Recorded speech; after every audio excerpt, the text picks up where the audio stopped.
ઓમ શ્રી ગણેશાય નમઃ. જય શ્રી કૃષ્ણ મિત્રો. શિવ પુરાણમાં વર્ણન થયેલી સોમવારની આ અત્યંત પાવન પવિત્ર પૌરાણિક કથા મિત્રો આપણે સાંભળીશું. મૃત્યુંજયાય રુદ્રાય નીલકંઠાય સંભવે અમૃતેશાય સર્વાય મહાદેવાય ધીમહે. પ્રિય ભક્તો, આજે આપણે સાંભળીશું દુઃખ દરિદ્રનો નાશ કરનારી ભોળાનાથની કથા. આ કથા શિવપુરાણમાં વર્ણન થયેલી છે. શિવપુરાણમાં કહેવાયું છે, જે પણ ભક્તો આ કથાને શાંત ચિત્તથી શાંત મનથી ભક્તિભાવપૂર્વક સાંભળશે તો તેની જન્મો જન્મોની દરિદ્રતા સમાપ્ત થઈ જશે. દરિદ્ર વ્યક્તિ ધનવાન બની જશે. રોગી બીમાર રોગથી મુક્ત થશે અને ભાગ્યના દ્વાર ખુલશે. શિવલિંગ પર જળ ચડાવવાથી કયા ફળની પ્રાપ્તિ થાય છે એ શિવજી માતા પાર્વતીની કલ્યાણ કરી આ કથા છે. જો તમે આ કથા પૂરી અંત સુધી સાંભળી લીધી તો સાચું માનો કે તમારી બધી પરેશાનીનો હળ મળી થઈ જશે અને ભગવાનના પ્રત્યે શ્રદ્ધા અને ભક્તિ 100 ગણી વધી જશે. તો આ કથાને પૂરા મનથી, ખુશ મનથી, પ્રસન્ન મનથી સાંભળજો અને બીજાને પણ સંભળાવજો, જેથી તમને આ કથાનો પૂરેપૂરો લાભ મળે. અને જો મિત્રો ભગવાનની કથા અધૂરી સાંભળીએ તો ભગવાનનું અપમાન થાય છે. સાથે આ વિડીયોને મિત્રો લાઈક પણ જરૂર કરી દેજો અને ઓમ નમઃ શિવાયનો એકવાર જયકાર જરૂર લગાવજો. શિવ પુરાણ અનુસાર એક ગામમાં એક ગરીબ બ્રાહ્મણ તેની પત્ની અને તેના પુત્ર સાથે રહેતો હતો. તેના પુત્રનું નામ હતું સોમદત્ત. તે બ્રાહ્મણ બહુ ગરીબ હતો. ગરીબ વૃદ્ધ બ્રાહ્મણ નિત્ય શિવજીને જળ ચડાવતો હતો અને તેની પત્ની બ્રાહ્મણીને આ બધું બિલકુલ પસંદ ન હતું. આમ તો બ્રાહ્મણી પહેલા તો બહુ સેવા પૂજા પાઠ કરતી હતી, વ્રત ઉપવાસ બધું જ કરતી હતી, પણ આટલું બધું કરવા છતાં પણ તેની ગરીબી, તેની દરિદ્રતા દૂર ન થઈ.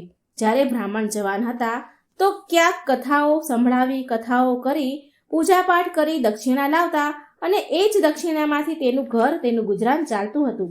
છતાં પણ બ્રાહ્મણીને એક આશા હતી. એક આશા સાથે પૂજા પાઠ કરે કે ક્યારેક ને ક્યારેક તો મારા ઘરની ગરીબી દૂર થશે ને. પરંતુ ગરીબી તો દૂર થઈ જ નહીં. હવે તો બ્રાહ્મણ વૃદ્ધ થઈ ગયા.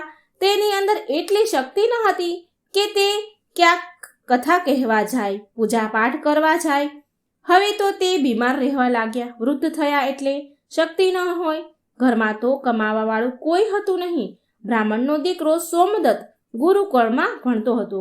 હવે તો બ્રાહ્મણીના ઘરમાં ખાવાના ફાફા પડી ગયા તો તેને બહુ ક્રોધ આવતો. પૂજા પાઠ કરવાનું એણે એટલે છોડી દીધું અને બ્રાહ્મણને પણ પૂજા પાઠ કરવાનું ના કહેતી હતી અને એવું કહે કે ભોળાનાથ અને અન્ય દેવી દેવતાઓની પૂજા કરતા કરતા વૃદ્ધ અવસ્થા આવી ગઈ, ગઢપણ આવી ગયું, પણ ભગવાનને આપણી ગરીબી દૂર ન કરી. હવે તો ઉપરથી એક અન્નના દાણા માટે તરસી ગયા છીએ. ખાવાના તો ફાફા પડી રહ્યા છે. અરે, મારી જ મતિ મરી ગઈ હતી કે મેં દિવસ રાત ઉપવાસ કર્યા, જપ તપમાં મારું શરીર સૂકવી નાખ્યું. હવે શું આપશે તમારો શિવ, જે તમે શિવલિંગ પર જળ ચડાવી રહ્યા છો? આવી રીતે બ્રાહ્મણની પત્ની બ્રાહ્મણને કહે. પ્રિય ભક્તો, બ્રાહ્મણીની વાત સાંભળીને બ્રાહ્મણ કંઈ કહે નહીં, કંઈ બોલે નહીં. તેને તો તેના આરાધ્ય ભોળાનાથ પર પૂરેપૂરો વિશ્વાસ હતો. હવે તો બ્રાહ્મણનો પુત્ર સોમદત્ત તેને પૂરી શિક્ષા કરીને ગુરુકુળથી પાછો તેના ઘરે આવી ગયો અને તેની માતા પિતા સાથે તેની સેવા કરવા લાગ્યો. એક દિવસની વાત છે. સોમદત્ત શિવજીના મંદિરમાં પૂજા પાઠ કરી રહ્યા હતા તો શિવ મંદિરમાં શિવ ભક્તોને શિવ કથા સંભળાવી રહ્યા હતા. સોમદત્ત શિવ કથા કહેતા એવું કહે છે કે જે ભક્ત ભગવાનની કથા સાંભળે છે તેના મનમાં જે કંઈ ઈચ્છા હોય છે તે ભોળાનાથ તેની મનોકામના જરૂર ને જરૂર પૂરી કરે છે. પ્રિય ભક્તો, સોમદત્તની આ બધી જ વાતો મંદિરમાં પૂજા કરવા આવેલા તે રાજ્યના રાજા સાંભળી રહ્યા હતા. એણે આવી વાત સાંભળી અને એણે આ વાત બહુ સારી લાગી. તેને સોમદત્તની આ વાત બહુ ગમી ગઈ. તેણે સોમદત્તને તેની પુત્રી રાજકુમારીને કથા સંભળાવવા માટે નોકરી પર રાખી લીધો સોમદત્તને. હવે સોમદત્ત રોજ રાજાની છોકરીને કથા સંભળાવવા મહેલ જતો હતો અને ત્યાં દક્ષિણામાં જે પણ મળે એનાથી તેના ઘરનું પાલન પોષણ થતું હતું. એનો પોષણ કરવા લાગ્યો. આમ છતાં પણ પેલી એની માતા બ્રાહ્મણી ખુશ ન હતી. તે એવું કહે કે મને મારા દીકરાના ભવિષ્યની ચિંતા છે. આપણું જીવન તો જેમ તેમ કરીને કપાઈ ગયું, પણ મારા પુત્રનું જીવન હજી બાકી છે. આપણા મર્યા પછી તેનું શું થશે? આવી રીતે એના પતિ બ્રાહ્મણને વાત કરે છે કે આપણી ભક્તિ પૂજા પાઠનું ફળ લાગે છે, ક્યારેય નહીં મળે. શું ભોળાનાથને મારું દુઃખ દેખાતું નહીં હોય? મારો પુત્ર રાજાના ઘરેથી જે પણ લઈને આવે છે, માનો એમાંથી આપણા ઘરનું ગુજરાન તો ચાલી જાય છે, એનાથી આપણા પરિવારનું પેટ તો ભરાઈ જાય છે, પણ બીજી આવશ્યકતા કેવી રીતે પૂરી થશે? ઈશ્વરે તેની આંખો કેમ બંધ કરીને રાખી છે? શું મારા પુત્રને પણ આપણી જેમ જ ગરીબીમાં જીવવું પડશે? પ્રિય ભક્તો, બ્રાહ્મણ અને બ્રાહ્મણીની આ કરુણ પોકાર જ્યારે માતા પાર્વતીએ સાંભળી તો તેણે શિવજીને કહ્યું કે હે દેવ, હે મહેશ્વર, તમે તો સર્વજ્ઞ છો. તમે કેમ આ બંનેની પરીક્ષા લઈ રહ્યા છો? બ્રાહ્મણ તમારો પરમ ભક્ત છે. હવે તમે એના દુઃખનો નાશ કરો પ્રભુ, નહીં તો કોઈ પણ બ્રાહ્મણ તમારી પૂજા પાઠ કરવાનું બંધ કરી દેશે. ક્યાંક એના મનમાં તમારા પ્રત્યેનો શ્રદ્ધા વિશ્વાસ સમાપ્ત ન થઈ જાય. ભોળાનાથ બોલ્યા, દેવી તમે ચિંતા ન કરો. મેં તેના ભાગ્ય ઉદયનો બીજ તો પહેલેથી જ રોપી દીધો છે. હવે આપણે બેવને સાથે લક્ષ્મીજી અને વિષ્ણુજીને લઈને બ્રાહ્મણના ઘરે જવાનો સમય આવ્યો છે. મારી કૃપાની સાથે એ બ્રાહ્મણ દંપતી વિષ્ણુજી અને લક્ષ્મીજીની કૃપાના પણ પાત્ર છે. બંને પતિ પત્નીએ આપણા બંનેની પૂજા એક સાથે કરી છે. હે દેવી, પૃથ્વી પર જઈને આપણે શિવ લીલા કરવાની છે. ચાલો તૈયાર થઈ જાઓ. હવે શિવજી પાર્વતી સાથે નંદી પર સવાર થઈને વૈકુંઠ લોકમાં ગયા, જ્યાં ધ્યાનનિધિ દયાનિધિ ભગવાન વિષ્ણુ શેષનાગની સૈયા પર બિરાજમાન હતા. માતા લક્ષ્મી તેના પગ દબાવી રહ્યા હતા.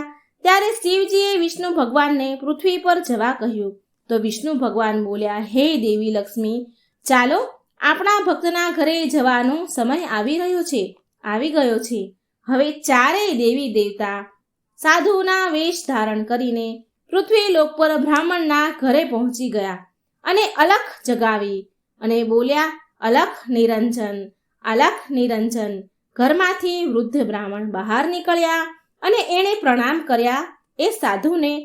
તો એ સાધુ વેશધારી ભગવાન શિવ અને ભગવાન વિષ્ણુ બોલ્યા, અમે રાત્રિ તમારા ઘરે વિશ્રામ કરીશું. આ સાંભળી બ્રાહ્મણ પુત્ર સોમદત્તે અતિથિ દેવો ભવ ઉચ્ચારણ કર્યું અને કહે છે કે મહારાજ, મારા ઘરે દક્ષિણામાં મળેલા મને દાળ ભાત વગેરેથી અમારા ભોજનની પૂર્તિ થાય છે, માટે હું એક સમયના ભોજનની વ્યવસ્થા તમારા માટે કરી શકું છું. તો સાધુઓએ એને એક વાસણ આપીને કહ્યું કે એ દાળ ભાત આ વાસણમાં બનાવો તો આપણા બધાનું 2 સમયનું ભોજન બની જશે. આ પ્રકારે એ વાસણમાં ભોજન બનાવવાથી બંને સમયના ભોજનની પૂર્તિ થઈ જતી હતી. બીજા દિવસે પ્રાતઃકાળે સવારે સોમદત્ત જવા લાગ્યો તો સાધુ રૂપી ભગવાન શિવ પૂછે છે, હે પુત્ર, તું ક્યાં જઈ રહ્યો છે? એટલે એણે કહ્યું, સોમદત્ત કહે છે કે સાધુ મહારાજ, હું રાજાની પુત્રીને રાજકુમારીને કથા સંભળાવવા જઈ રહ્યો છું. તો સાધુ બોલ્યા કે તું કથા સંભળાવ્યા બાદ રાજાની પુત્રી રાજકુમારીને એવું પૂછજે કે તું કઈ આશાની પૂર્તિ માટે આ કથા સાંભળી રહી છે. હવે સોમદત્ત રાજકુમારીને કથા સંભળાવ્યા પછી એ પ્રશ્ન પૂછે છે કે તમે કઈ અભિલાષાની પૂર્તિ માટે કથા સાંભળો છો? તો રાજકુમારી રાજાની છોકરી બોલી કે હું એ અભિલાષાથી કથા સાંભળું છું કે મને એવો વર મળે જેની ચર્ચા બધાની જીભ પર હોય, જેના માથે સૂર્ય ચંદ્રનો પ્રકાશ હોય, શોભી રહ્યા હોય તથા એ ભાગ્યનો એવો ધનવાન હોય કે એના ચરણમાં લક્ષ્મીજી વસેલી હોય અને જાન લઈને આવે ત્યારે અત્યાર સુધી કોઈ જે જાન લઈને ન આવ્યું હોય એવી જાન લઈને આવે. તો પ્રિય ભક્તો, હવે સોમદત્ત પાછા ઘરે આવીને રાજકુમારીની બધી જ વાત એ સાધુને કહે છે.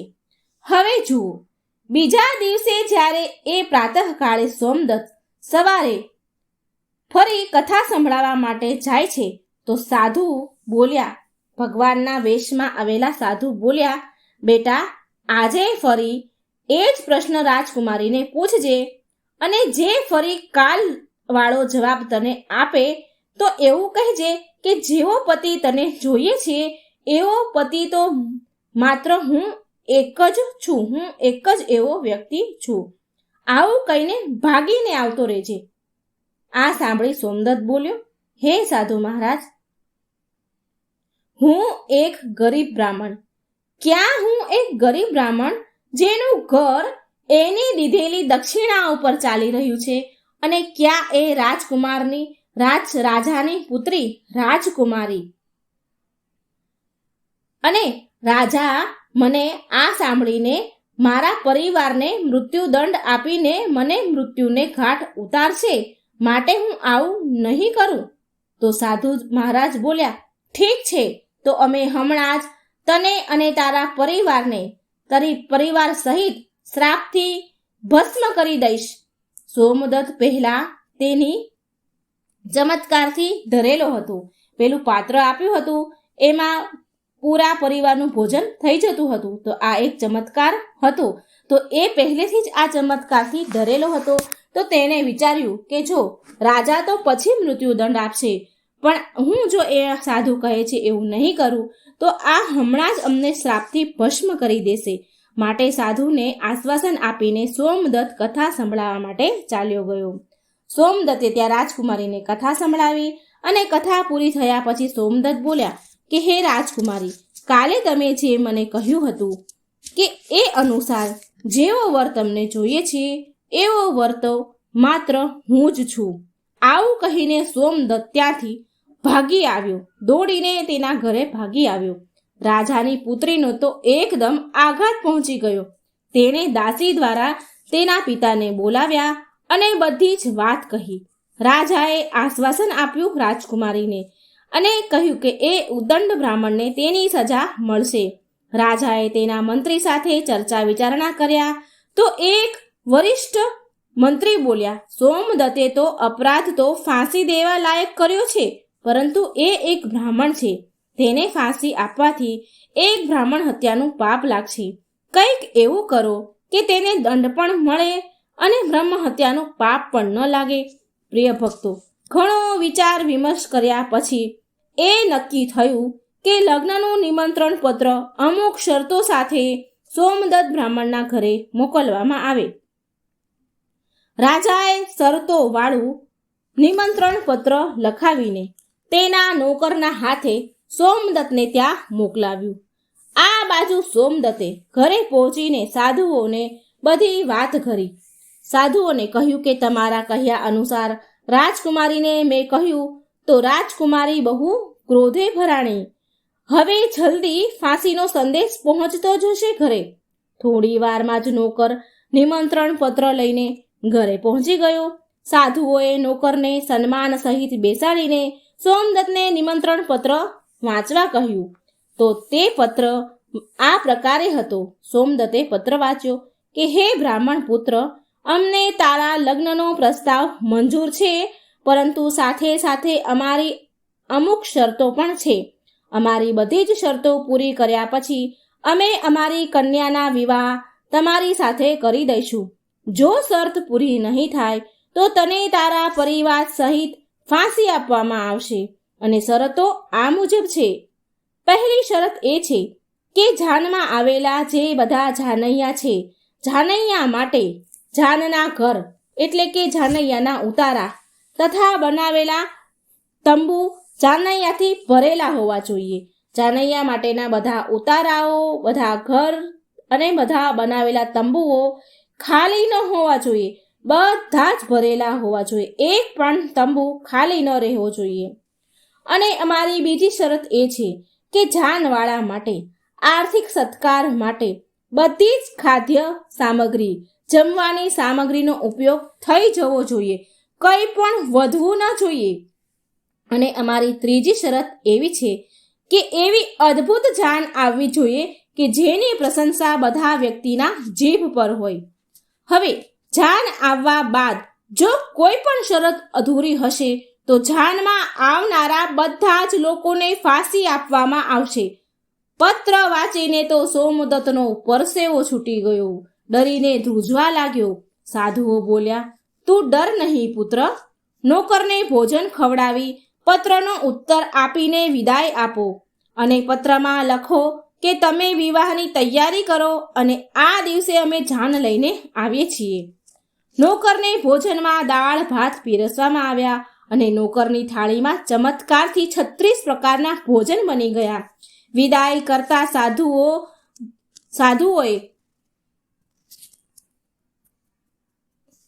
સાધુઓ જે કે ભોળાનાથ અને ભગવાન વિષ્ણુ હતા, તેણે મુઠ્ઠી ભર ધૂણીની રાખ એ નોકરને આપી એ પત્રમાં જવાબ લખીને પછી વિદાય કર્યો.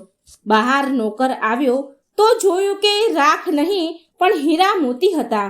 જે સાધુઓએ રાખ આપી હતી એ હીરા મોતી બની ગયા. એ તો બહુ ખુશ થઈ ગયો અને રાજા પાસે ગયો. રાજાએ સકારાત્મક જવાબ સાંભળીને એને વિચાર આવ્યો કે આ ગરીબ બ્રાહ્મણ કોના ભરોસે આવું કરી રહ્યો છે?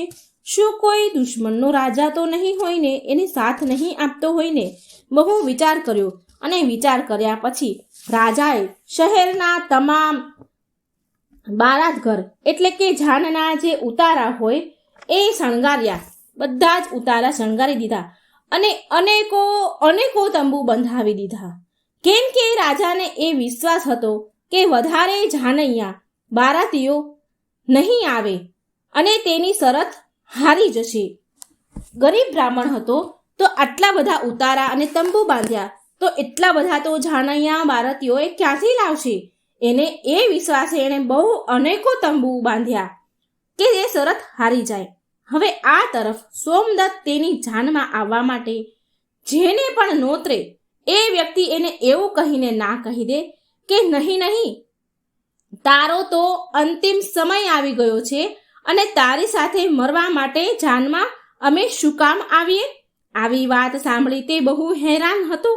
લગ્નવાળા દિવસે સોમદત્તને દુઃખી જોઈ ભગવાન રૂપી સાધુ બોલ્યા, પુત્ર, આજે તો તારા વિવાહ છે અને તું આટલો દુઃખી કેમ થઈ રહ્યો છે? તૈયાર થઈ જા અને અમારી સાથે ચાલ.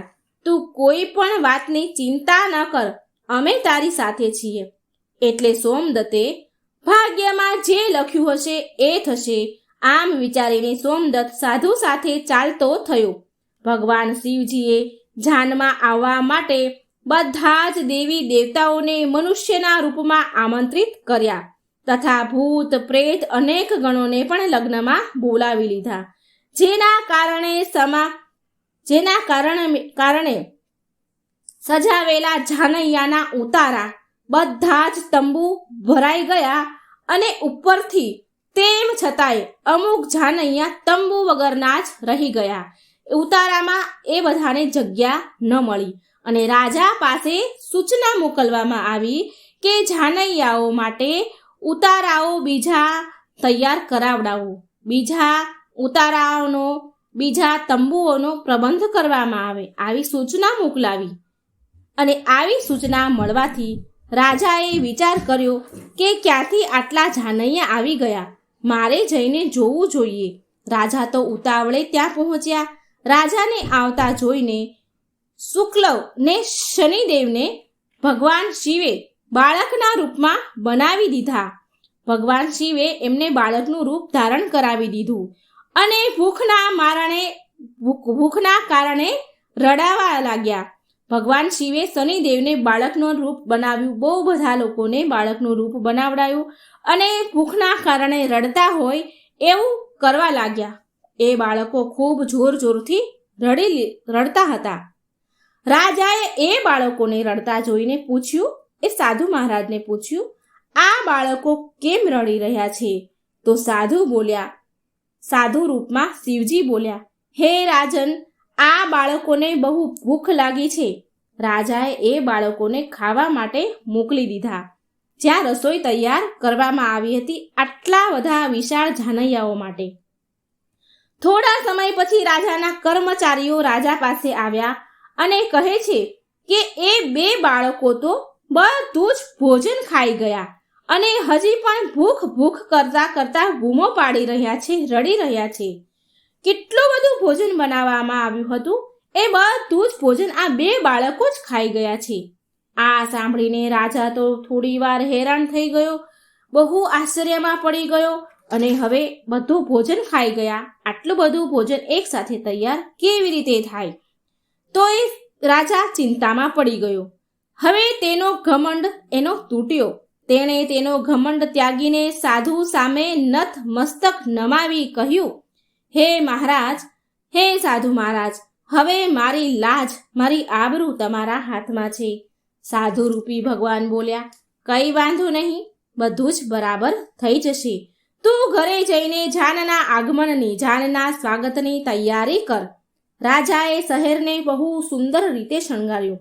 બધી જ જગ્યાએ ફૂલો, ઝાલરોથી આખું શહેર એક દુલ્હનની જેમ શણગારી દીધું. સોમદત્ત પણ વરરાજાના વસ્ત્રમાં એક રાજકુમારની જેમ સુંદર દેખાઈ રહ્યો હતો. સાંજનો સમય થયો. સાંજના સમયે તેને એક સુંદર રથમાં બેસાડવામાં આવ્યો. રથની આગળ અનેક પ્રકારના બેન્ડ બાજાવાળા, નગારાવાળા નાચતા ગાતા હતા. વરરાજાના મસ્તકને ચંદ્ર અને સૂર્ય ભાતી સજાવ્યું. જાનૈયાઓ હાથમાં મુદ્રાઓ લઈને એકબીજા પર આમ તેમ ઉડાડી રહ્યા હતા. ખૂબ પૈસા, ખૂબ મુદ્રાઓ, સોનાની મુદ્રાઓ ઉડાડતા હતા. જાનનું આવું અદ્ભુત દ્રશ્ય જોઈને લોકો આપસમાં એકબીજા સાથે વાતો કરવા લાગ્યા. આ બ્રાહ્મણના ભાગ્ય તો જુઓ, આના મસ્તક પર ચાંદ, સૂરજ અને ચારે તરફ લક્ષ્મી ઉડાડવામાં આવી રહી છે. માનો કે કોઈ મોટા રાજાની જાન નીકળી હોય. આવી જાન તો અમે અમારા જીવનમાં ક્યારેય નથી જોઈ અને ના તો આગળ જોવાની ઉમ્મીદ છે કે આવી જાન જોવા મળશે. આ ભાગ્યનો બહુ મોટો ધનવાન છે. પ્રજાની આવી વાત સાંભળી માતા પાર્વતીજી શિવજીને કહે છે, હે સ્વામી, તમે જેના પર કૃપા કરો છો એના માટે તો અન્નધનના ભંડાર ખોલી દો છો.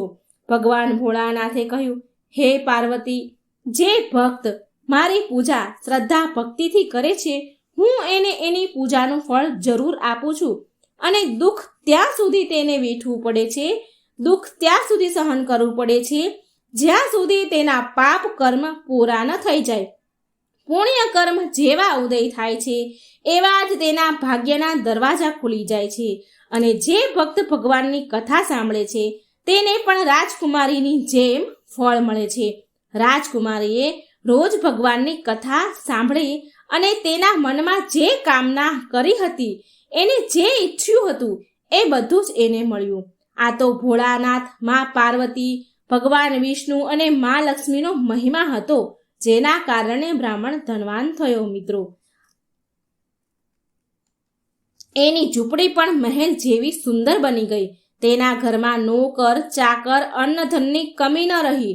અપાર ધન દોલતથી ભરેલું ઘર થઈ ગયું. અને બ્રાહ્મણીએ પણ ભગવાનની પૂજા અર્ચના શરૂ કરી દીધી અને ખૂબ દાન દક્ષિણા આપવાની શરૂ કરી દીધી. અને સોમદત્ત અને રાજકુમારીના વિવાહ થઈ ગયા અને સુખ શાંતિથી રહેવા લાગ્યા અને રોજ ભગવાનની કથા સાંભળવા લાગ્યા. એકવાર પ્રેમથી બોલો, લક્ષ્મી નારાયણ ભગવાનની જય. પાર્વતી પતિ હર હર હર મહાદેવ. મિત્રો, જો મારી વાર્તા સારી લાગે તો વિડીયોને લાઈક કરજો, શેર કરજો. મારી ચેનલમાં નવા હોય તો સબસ્ક્રાઈબ જરૂર કરજો અને કમેન્ટ બોક્સમાં ભગવાનનું નામ પણ જરૂર લખજો. જય ભોળાનાથ. મહાદેવના 19 અવતારની કથા જે શિવ પુરાણમાં વર્ણન થયેલ છે. તો આ કથાને મિત્રો પૂરા ધ્યાનથી, પૂરા મનથી, શ્રદ્ધાથી, હૃદયથી સાંભળજો. ઓમ નમઃ શિવાય. હર હર મહાદેવ. આજે આપણે ભગવાન શિવના 19 અવતારની કથા સાંભળીએ છીએ. લગભગ ઘણા લોકોને આ અવતારની કથા વિશે નહીં ખબર હોય, નહીં જાણતા હોય, તો નથી જાણતા તો એ આ વાર્તા જરૂર સાંભળે અને બીજાને પણ શેર કરે, અને જાણતા પણ હોય છતાં પણ આ વાર્તાને જરૂર સાંભળજો અને આ વિડીયો, આ વાર્તા બીજાને શેર કરજો. કારણ કે ભગવાનની કથાઓ જેટલા લોકો સાંભળે છે આપણા માધ્યમથી, એટલું બમણું પુણ્ય મળે છે. કથા સાંભળવાથી મન પવિત્ર અને શાંત તો થાય જ છે, અને સાથે ઉપરાંત ભગવાનની કૃપા પણ વરસે છે, અંતે ભગવાનનું શરણું મળે છે અને શ્રદ્ધા ભક્તિ ભાવ વધે છે. માટે પૂરા મનથી, હૃદયથી, શ્રદ્ધાથી આ વાર્તા સાંભળજો. અને આ ચેનલમાં જો તમે નવા છો મારા દર્શક મિત્રો, તો વિનંતી છે કે આ ચેનલને સબસ્ક્રાઈબ જરૂર કરી દેજો, વિડીયો લાઈક અને શેર પણ જરૂર કરજો. ઓમ નમઃ શિવાય. આદિ અનાદિ અનંત શિવ છે, ઋષિ વૈરાગી સંત શિવ છે. શિવજીએ બ્રહ્માંડ રચાવ્યું, શિવજી જ જાણે શિવની માયા.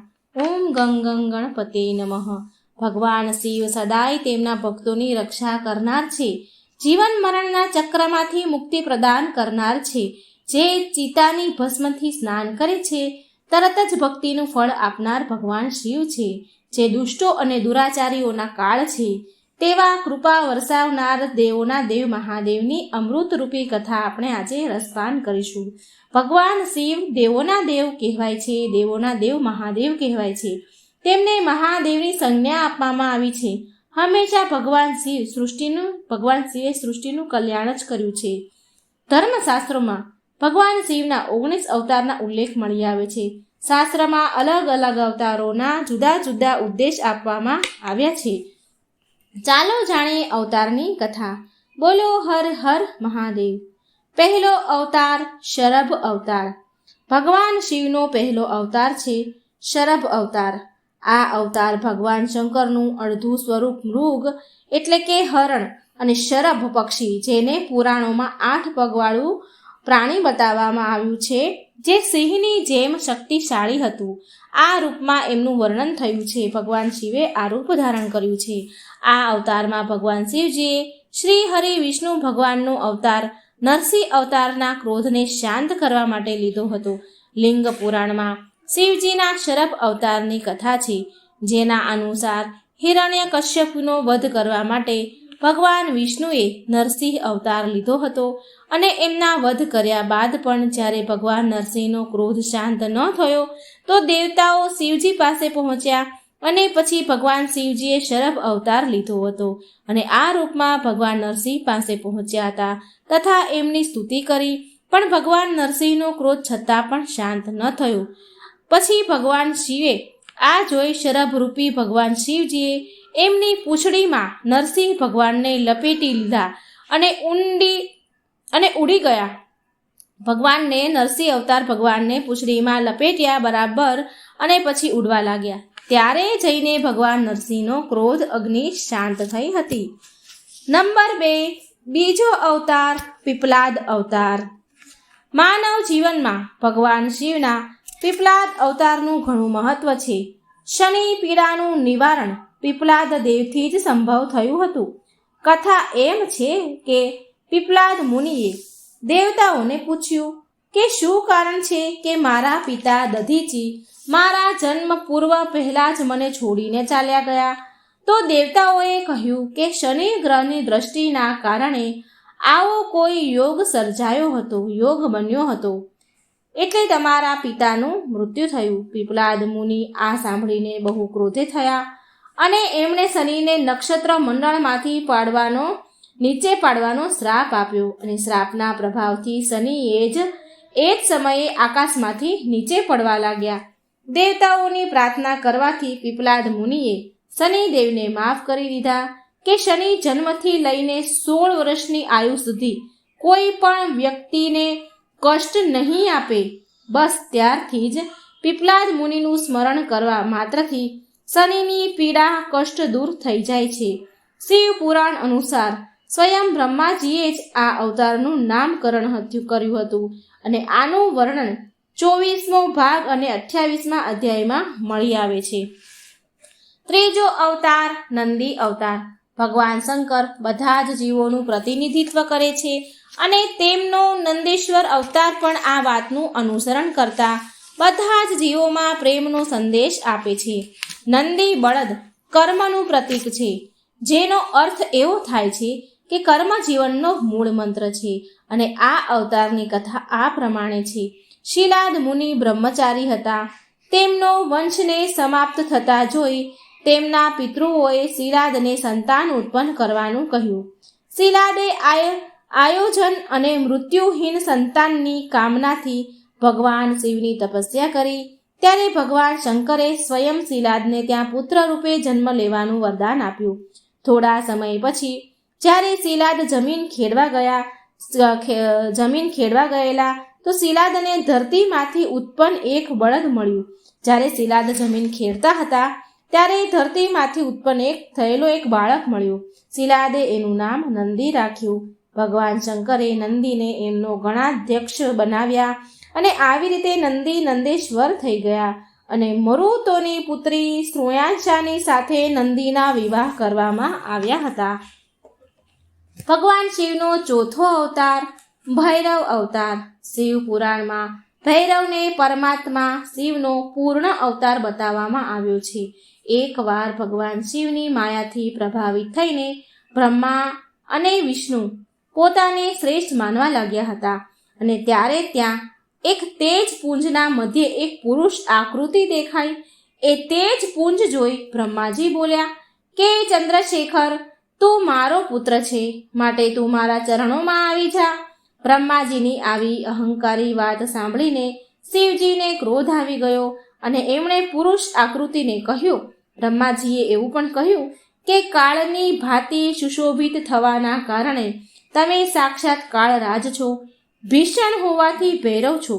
ભગવાન શંકરે આ વરદાનને પ્રાપ્ત કરીને કાળ ભૈરવનું રૂપ ધર્યું અને કાળ ભૈરવે એમની આંગળીના નખથી બ્રહ્માજીના 5મા મસ્તકને કાપી નાખ્યું.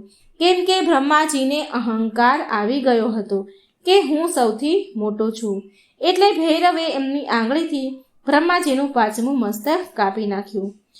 બ્રહ્માજીનું માથું કાપવાના કારણે ભૈરવ બ્રહ્મ હત્યાના દોષી થઈ ગયા. કાશીમાં ભૈરવને બ્રહ્મ હત્યાના પાપથી મુક્તિ મળી. કાશીવાસીઓ માટે ભૈરવ દેવની ભક્તિ અનિવાર્ય બતાવવામાં આવી છે. ભગવાન શિવનો 5મો અવતાર અશ્વત્થામા અવતાર. મહાભારત અનુસાર પાંડવોના ગુરુ દ્રોણાચાર્યના પુત્ર અશ્વત્થામા કાળ, ક્રોધ, યમ અને ભગવાન શંકરના અંશ અવતાર છે. આચાર્ય દ્રોણે ભગવાન શિવને એમના પુત્ર રૂપમાં પામવા માટે ઘોર તપસ્યા કરી હતી અને ભગવાન શિવજીને એમને વરદાન આપ્યું હતું શિવજીએ કે એ એમના પુત્ર રૂપે અવતરિત થશે. સમય આવવા પર શિવજીએ એમના અંશરૂપી દ્રોણાચાર્યના પુત્ર અશ્વત્થામાના રૂપમાં અવતાર લીધો.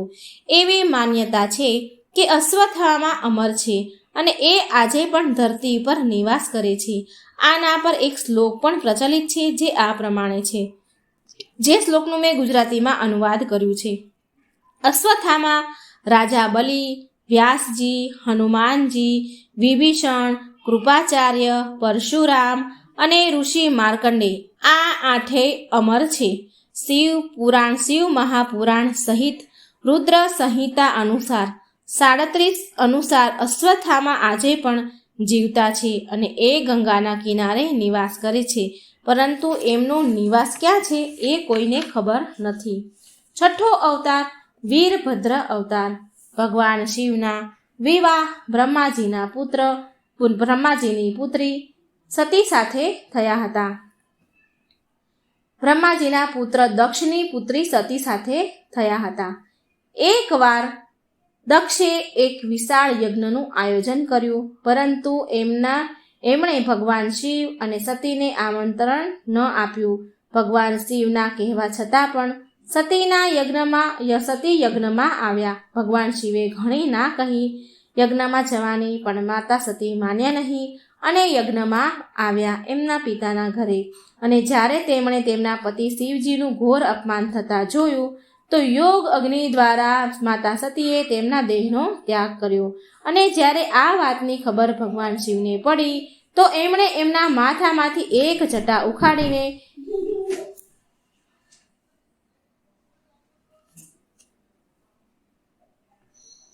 પહાડ ઉપર ફેંકી અને એ જટામાંથી મહાભયંકર વીરભદ્ર પ્રગટ થયા. ત્યાર પછી વીરભદ્ર અવતારે દક્ષના યજ્ઞનો વિધ્વંસ કર્યો અને દક્ષનું માથું કાપીને તેમણે મૃત્યુદંડ આપ્યો. પછી દેવતાઓના અનુરોધ કરવાથી ભગવાન શિવે દક્ષના ધડ પર એક બકરાનું મોઢું લગાવ્યું અને દક્ષ રાજાને ફરી જીવતા કર્યા. 7મો અવતાર ગૃહપતિ અવતાર. ભગવાન શિવનો 7મો અવતાર છે ગૃહપતિ.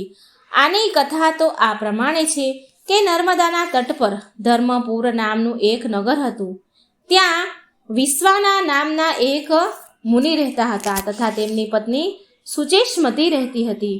સુચેષ્મતી બહુ સમય સુધી નિસંતાન હોવાથી તેમણે એક દિવસ તેમના પતિ સાથે શિવ સમાન એક પુત્ર પ્રાપ્ત થાય તેવી ઈચ્છા વ્યક્ત કરી. પુત્રની અભિલાષા પૂરી કરવા માટે તે વિશ્વસનાર કાશી આવી ગયા અને અહીં તેમણે ભગવાન શિવના ઘોર તપ દ્વારા ભગવાન શિવની વીરેશલિંગની આરાધના કરી. એક દિવસ મુનિએ વીરેશલિંગની મધ્ય એમણે એક બાળક દેખાયું. મુનિએ બાળ રૂપધારી શિવની પૂજા કરી અને તેમની પૂજાથી પ્રસન્ન થઈને ભગવાન શંકરે સુચિષ્મતીના ગર્ભથી અવતાર લેવાનું વરદાન આપ્યું. કાળાંતરમાં સુચિષ્મતી ગર્ભવતી થઈ અને ભગવાન શંકર સુચિષ્મતીના ગર્ભથી પ્રગટ થયા. કહેવાય છે કે પિતામહ બ્રહ્માજીએ એ બાળકનું નામ ગૃહપતિ રાખ્યું હતું. ભગવાન શિવનો 8મો અવતાર દુર્વાસા અવતાર. ઋષિ દુર્વાસા મુનિ અવતાર. ભગવાન શિવના પ્રમુખ અવતારોમાં એક દુર્વાસા મુનિ અવતાર પણ છે. ધર્મગ્રંથો અનુસાર સતી અનસૂયાના પતિ મહર્ષિ અત્રિએ બ્રહ્માજીના નિર્દેશ અનુસાર પત્ની સહિત વૃક્ષકુળ પર્વત પર પુત્ર કામના માટે ઘોર તપસ્યા કરી. તેમના તપથી પ્રસન્ન થઈને બ્રહ્મા, વિષ્ણુ અને મહેશ ત્રણેય તેમના આશ્રમે આવ્યા હતા અને કહ્યું હતું કે અમારા અંશથી તમને 3 પુત્ર થશે, જે ત્રિલોકમાં વિખ્યાત અને માતા પિતાનો યશ વધારનારા હશે. સમય આવવા પર બ્રહ્માજીના અંશથી ચંદ્રમા, વિષ્ણુ ભગવાનના અંશથી દત્તાત્રેય અને રુદ્ર ભગવાનના અંશથી દુર્વાસા મુનિએ જન્મ લીધો. શાસ્ત્રોમાં એમનો ઉલ્લેખ એવો છે કે શ્રીમદ ભાગવત ભાગ 4 ખંડ 1 અને અધ્યાય 15મો એટલે કે અત્રિની પત્ની અનસૂયાથી દત્તાત્રેય, દુર્વાસા અને ચંદ્રમાના નામથી પરમ યશસ્વી પુત્ર થયા. આ ક્રમશ ભગવાન વિષ્ણુ, શંકર અને બ્રહ્માજીના અંશ ઉત્પન્ન થયા છે. નંબર 9મો અવતાર હનુમાન અવતાર. ભગવાન શિવનો હનુમાન અવતાર બધા અવતારોમાં શ્રેષ્ઠ માનવામાં આવ્યો છે. આ અવતારમાં ભગવાન શિવજીએ એક વાનરનું રૂપ ધારણ કર્યું હતું. શિવ પુરાણ અનુસાર દેવતાઓ અને દાનવોમાં અમૃત વહેંચતા ભગવાન શિવના મોહિની સ્વરૂપને જોઈને ભગવાન વિષ્ણુનું મોહિની સ્વરૂપ જોવે છે. તો એ મોહિની સ્વરૂપ જોઈ લીલાવશ શિવજીએ કામવશ થઈ ગયા એટલે એમનું તેજ પડી ગયું. સપ્ત ઋષિઓએ શિવજીના એ તેજને અમુક પાનમાં સંગ્રહ કરી લીધું અને સમય આવવા પર સપ્ત ઋષિઓએ ભગવાન શિવનું એ તેજ વનરાજ કેસરીની પત્ની અંજનીના કાનના માધ્યમથી ગર્ભમાં સ્થાપિત કરી દીધું અને એનાથી અત્યંત તેજસ્વી અને પરાક્રમી હનુમાનજીનો જન્મ ઉત્પન્ન થયા. હનુમાનજીને ભગવાન વિષ્ણુના અવતાર શ્રી રામના સેવક માનવામાં આવ્યા છે. વાલ્મીકી રામાયણના એક પ્રસંગમાં શ્રી રામ ભગવાને એમ પણ કહ્યું છે કે જો હનુમાન ન હોત તો એ સીતાજીને રાવણની કેદથી મુક્ત ન કરાવી શક્યા હોત. હનુમાનજી અમર છે. તેમને અમરતાનું વરદાન માતા સીતાએ આપ્યું હતું. 10મો અવતાર વૃષભ અવતાર. ભગવાન શિવનો 10મો અવતાર છે વૃષભ અવતાર. ધર્મગ્રંથ અનુસાર આ અવતાર ભગવાન વિષ્ણુના પુત્રોનો સંહાર કરવા માટે થયો હતો. જ્યારે ભગવાન વિષ્ણુ દૈત્યોનો સંહાર કરવા પાતાળ લોક ગયા હતા તો ભગવાનને સુંદર અપ્સરાઓ તેના દેખાઈ પાતાળ લોકમાં. તો ભગવાન વિષ્ણુએ એમની સાથે રમણ કરી બહુ બધા પુત્રો ઉત્પન્ન કર્યા. ત્યાર પછી ભગવાન વિષ્ણુના એ પુત્રોએ પાતાળથી પૃથ્વી સુધી ઉત્પત્તિ મચાવી દીધી બહુ ઉત્પાત મચાવી દીધો. તેમનાથી ગભરાઈ બ્રહ્માજી ઋષિમુનિઓને લઈને મહાદેવ પાસે આવ્યા અને રક્ષા માટે પ્રાર્થના કરવા લાગ્યા. ત્યારે ભગવાન શંકરે વૃષભ રૂપ ધારણ કરીને ભગવાનના પુત્રોનો સંહાર કર્યો. 11મો અવતાર યતિ અવતાર. કથા અનુસાર ભગવાન શંકરે યતિનાથ અવતાર લઈને યતિના મહત્વનું પ્રતિપાદન કર્યું છે.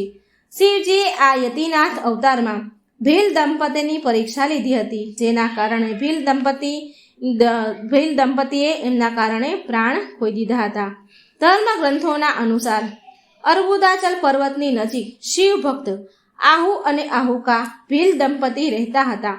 એકવાર ભગવાન શિવ યતિનાથ રૂપમાં વેશમાં એમના ઘરે ગયા અને એમણે ભીલ પતિ પત્નીના ઘરે રાત વિતાવવાની ઈચ્છા પ્રગટ કરી. એટલે આહુક અને આહુકા એ બંને પતિ પત્નીએ ગ્રહસ્થ જીવનની મર્યાદાનું પાલન કરતા એમને રોકવાનું એમણે હા કહી. આહુક અને આહુકાએ એમના પતિને આહુકને ગ્રહસ્થની મર્યાદાની સ્મરણ કરાવતા સ્વયંને ધનુષ બાણ લઈને બહાર રાત વિતાવવાની અને ઘરમાં યતિનાથને અતિથિને વિશ્રામ કરવાનો પ્રસ્તાવ મૂક્યો. આવી રીતે આહુક ધનુષ બાણ લઈને બહાર ચાલ્યા ગયા. પ્રાતઃકાળ સવાર પડી તો યતિ અને આહુકાએ જોયું. યતિનાથ ભગવાન રૂપ હતું એમણે અને આહુકાએ જોયું કે વન્ય પ્રાણીઓએ આહુને મારી નાખ્યો છે. આવું થવાથી યતિનાથ બહુ દુઃખી થયા. ત્યારે આહુકાને એમને શાંત કરવા માટે આહુકાએ ભગવાનને યતિનાથને શાંત કરવા માટે કહ્યું કે તમે શોક ન કરો. અતિથિ સેવામાં પ્રાણ વિસર્જન કરવા એ ધર્મ છે અને એનું પાલન કરતા અમે ધન્ય થઈ ગયા છીએ. જ્યારે આહુકા એની પતિની ચિતા ઉપર અગ્નિમાં બેસીને બળવા લાગી તો શિવજીએ એને દર્શન આપી એને આગલા જન્મમાં ફરી તેના પતિને મળવાનું વરદાન આપ્યું. 12મો અવતાર કૃષ્ણ દર્શન અવતાર. ભગવાન શિવે આ અવતારમાં યજ્ઞ વગેરે કાર્યોનું મહત્વ બતાવ્યું છે. આ અવતાર પૂર્ણ ધર્મનું પ્રતીક છે. ધર્મ ગ્રંથો અનુસાર ઇક્ષ્વાકુ વંશીય શ્રાદ્ધ દેવની 9મી પેઢીના રાજા નભગનો જન્મ થયો. વિદ્યા ગ્રહણ કરવા માટે નભગ ગુરુકુળ ગયા. જ્યારે નભગ બહુ દિવસો સુધી પાછા ન આવ્યા તો એમના ભાઈઓએ રાજ્યોનું વિભાજન આપસમાં એકબીજાએ કરી લીધું. જ્યારે નભગને આ વાતની જાણ થઈ તો તે તેમના પિતા પાસે ગયા તો તેમના પિતાએ નભગને કહ્યું કે એ યજ્ઞપરાયણ બ્રાહ્મણોના મોહના દૂર કરીને એમના યજ્ઞને સંપન્ન કરી એમના ધનને પ્રાપ્ત કરી લે.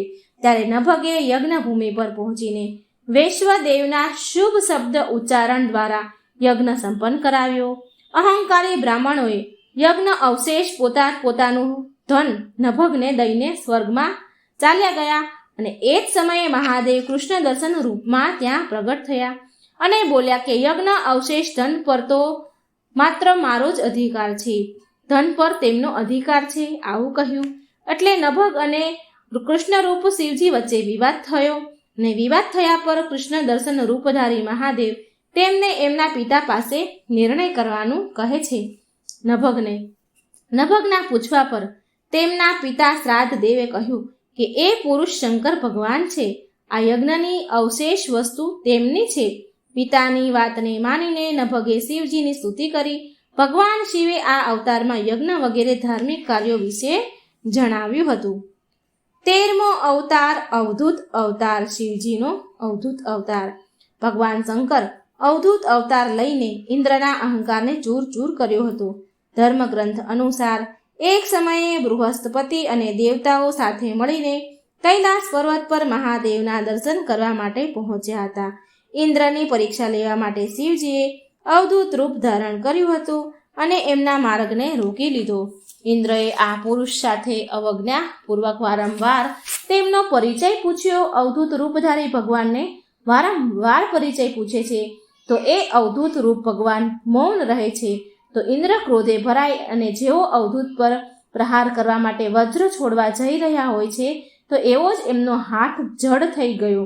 આ જોઈ બૃહસ્પતિએ શિવજીને ઓળખી લીધા અને ભગવાન શિવના અવધૂત રૂપની સ્તુતિ કરી, જેનાથી પ્રસન્ન થઈને મહાદેવે ઇન્દ્રદેવને ક્ષમા કરી દીધા. ભગવાન શિવનો 14મો અવતાર ભિક્ષુવર્ય અવતાર.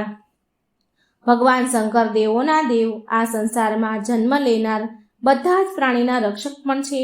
ભગવાન શિવનો ભિક્ષુવર્ય અવતાર એ સંદેશ આપે છે કે ધર્મગ્રંથ અનુસાર વિદર્ભ નરેશ સત્યરથને શત્રુઓએ મારી નાખ્યો. તેમની ગર્ભવતી પત્નીથી શત્રુઓથી સંતાઈને તેના પ્રાણ બચાવ્યા અને સમય આવવા પર એ તો એક પુત્રને જન્મ આપ્યો. અને રાણી જ્યારે જન્મ આપવા માટે સરોવર ગઈ તો એક મગરમચ્છે એ રાણીનો આહાર બનાવી લીધો. રાણીને ખાઈ ગયો. તે જન્મ આપેલું બાળક એકલું રહી ગયું. ત્યારે એ બાળક ભૂખ તરસથી તડપી રહ્યું હતું. તડપવા લાગ્યું તો શિવજીએ એ સમયે શિવજીની પ્રેરણાથી એક ભિખારણ ત્યાં આવી ગઈ. ત્યારે શિવજીએ એક ભિક્ષુકનું રૂપ ધારણ કરીને તે ભિખારણને બાળકનો પરિચય આપ્યો અને એના પાલન પોષણના નિર્દેશ આપ્યો. એ ભિખારણને ભિક્ષુક રૂપમાં એવું પણ કહ્યું ભગવાને કે આ બાળક વિદર્ભ નરેશ સત્યરથનો પુત્ર છે. આ બધું કહીને ભિક્ષુક રૂપધારી શિવજીએ એ ભિખારણને તેમનું અસલ રૂપમાં તેને દર્શન આપ્યા. શિવજીના આદેશ અનુસાર એ ભિખારણે એ બાળકનું પાલન પોષણ કર્યું અને મોટો થઈને એ બાળક શિવજીની કૃપાથી દુશ્મનને હરાવીને તેનું રાજ્ય એણે પાછું મેળવી લીધું. 15મો અવતાર સુરેશ્વર અવતાર. શિવજીનો સુરેશ્વર અવતાર. ભગવાન શંકરનો સુરેશ્વર અવતાર ભક્તના પ્રત્યે એમની પ્રેમ ભાવનાને પ્રદર્શિત કરે છે. આ અવતારમાં ભગવાન શંકરે એક નાના એવા બાળકની ભક્તિથી પ્રસન્ન થઈને એમની પરમ ભક્તિ અને અમર પદનું પ્રદાન કર્યું. ધર્મગ્રંથો અનુસાર વ્યગ્રપાતનો પુત્ર ઉપમન્યુ તેના મામાના ઘરે રહેતો હતો. ત્યાં એ મોટો થઈ રહ્યો હતો અને એ સદાય દૂધની ઈચ્છાથી વ્યાકુળ રહેતો હતો. એને દૂધ બહુ ભાવતું હતું. તેની માતા ખૂબ ગરીબ હતી. એને દૂધ પીવડાવી શકે એમ હતી નહીં. માટે તેની માતાએ દૂધની ઈચ્છા પૂરી કરવા માટે મહાદેવની ચરણમાં જવાનું કહ્યું. એટલે ઉપમન્યુ વનમાં જઈને ઓમ નમઃ શિવાયના મંત્રનો જપ કરવા લાગ્યો. ત્યાર પછી ભગવાન શિવ સુરેશ્વરનું રૂપ ધારણ કરી તેની સામે પ્રગટ થયા અને એ શિવજીની અનેક પ્રકારની નિંદા કરવા લાગ્યા. જેનાથી ઉપમન્યુ ક્રોધે ભરાઈને સુરેશ્વરને મારવા માટે ઊભો થાય છે. તો ઉપમન્યુની અંદર દ્રઢ શક્તિ, અટલ ભક્તિ, અટલ શ્રદ્ધા ભગવાન પ્રત્યેની જોઈને, શ્રદ્ધા વિશ્વાસ જોઈને મહાદેવે તેને ઉપમન્યુને દર્શન કરાવ્યા અને ક્ષીરસાગર સમાન એક ક્યારેય નાશ ન પામે એવો અનશ્વર સાગર પ્રદાન કર્યો. ઉપમન્યુને તેની પ્રાર્થનાથી પરમ કૃપાળુ શિવજીએ પરમ ભક્તિનું પદ આપ્યું. 16મો અવતાર કિરાત અવતાર. મહાભારત અનુસાર વનવાસ સમયે દરમિયાન જ્યારે અર્જુન ભગવાન શંકરને પ્રસન્ન કરવા માટે તપસ્યા કરી રહ્યા હતા ત્યારે દુર્યોધન દ્વારા મોકલેલા હુર નામનો એક દૈત્ય અર્જુનને મારવા માટે એક શુકર એટલે કે ભૂંડ જેને આપણે કહીએ છીએ એવું શુકરનું રૂપ ધારણ કરી પહોંચ્યો. શુકરને જોઈ અર્જુને તેના પર બાણથી પ્રહાર કર્યો અને એક સમયે ભગવાન શંકરે કિરાત સ્વરૂપમાં પણ બાણ ચલાવ્યું. શિવજીની માયાના કારણે ભગવાનને અર્જુનને ઓળખી ન શક્યો. અર્જુન ભગવાનને કિરાત સ્વરૂપમાં ન ઓળખી શક્યો અને શુકરનો વધ એના બાણથી થયો છે એવું ભગવાનને કહેવા લાગ્યો અર્જુન. આમ બંનેની અંદર વિવાદ થયો. ત્યાર પછી અર્જુને કિરાત વેશધારી મહાદેવ સાથે યુદ્ધ કર્યું. અર્જુનની વીરતા જોઈને ભગવાન શિવ બહુ પ્રસન્ન થયા અને તેના વાસ્તવિક રૂપમાં એમને દર્શન આપ્યા. અર્જુનને કૌરવ ઉપર વિજય મેળવવાનો આશીર્વાદ આપ્યો. 17મો અવતાર બ્રહ્મચારી અવતાર. દક્ષના યજ્ઞમાં પ્રાણ ત્યાગ્યા પછી સતીએ હિમાલયના ઘરે પુત્રીના રૂપે પાર્વતીના રૂપે જન્મ લીધો હતો. શિવજીને પત્નીના રૂપમાં પ્રાપ્ત કરવા માટે પાર્વતીજીએ ઘોર તપસ્યા કરી. માતા પાર્વતીની પરીક્ષા લેવા માટે મહાદેવ બ્રહ્મચારીનો વેશ ધારણ કરી તેની પાસે આવ્યા. પાર્વતીજીએ બ્રહ્મચારી જોઈને તેમની વિધિવત પૂજા કરી. જ્યારે શિવરૂપ બ્રહ્મચારીએ પાર્વતીજીને તેના તપનો ઉદ્દેશ પૂછે છે તો માતા પાર્વતીએ શિવજી સાથે લગ્ન કરી તેમને પતિ રૂપમાં પામવાની વાત કહી. ત્યારે આ જાણીને બ્રહ્મચારી શિવરૂપ બ્રહ્મચારી ભગવાન શિવજીની નિંદા કરવા લાગ્યા અને તેને શમશાનવાસી કપાલી આવું કહેવા લાગ્યા. આ સાંભળીને માતા પાર્વતીને બહુ ક્રોધ આવી ગયો અને મા પાર્વતીની ભક્તિ અને પ્રેમને જોઈને મહાદેવે એમનું વાસ્તવિક રૂપ ધારણ કરી દર્શન આપ્યા. આ જોઈ માતા પાર્વતી ખૂબ ખુશ થયા, પ્રસન્ન થયા. ભગવાન શિવનો 18મો અવતાર સુનટ નર્તક અવતાર. માતા પાર્વતીના પિતા હિમાલય પાસે તેમની પુત્રીનો હાથ માંગવા માટે એકવાર શિવજીએ સુનટ નર્તક વેશ ધારણ કર્યો હતો. હાથમાં ડમરું લઈને શિવજી નટના રૂપમાં હિમાલય પર પહોંચ્યા હતા અને નૃત્ય કરવા લાગ્યા હતા. નટરાજ શિવજીએ એટલું સુંદર અને મનમોહક નૃત્ય કર્યું કે બધા જ એમનાથી ખુશ થયા, પ્રસન્ન થઈ ગયા. જ્યારે હિમાલયે જ્યારે નટરાજને ભિક્ષા માંગવાનું કહ્યું તો નટરાજ ભગવાન શિવે ભિક્ષામાં પાર્વતીજીને માંગી લીધા. આથી હિમાલયને બહુ ક્રોધ આવી ગયો અને થોડીવાર પછી નટરાજ વેશધારી શિવજી માતા પાર્વતીને તેમનું અસલ રૂપ દેખાડીને ત્યાંથી ચાલ્યા ગયા. અને તેમના ગયા પછી ત્યાર પછી મેના દેવી અને હિમાલયને સાચી વાતની ખબર પડી કે નટરાજ એ શિવજી જ હતા. તેમણે મા પાર્વતીને મહાદેવને આપવાનો પછી નિર્ણય કરી લીધો. 19મો અવતાર યક્ષ અવતાર. યક્ષ અવતાર મહાદેવે દેવતાઓને અનુચિત મિથ્યા અભિમાન દૂર કરવા માટે ધારણ કર્યો હતો.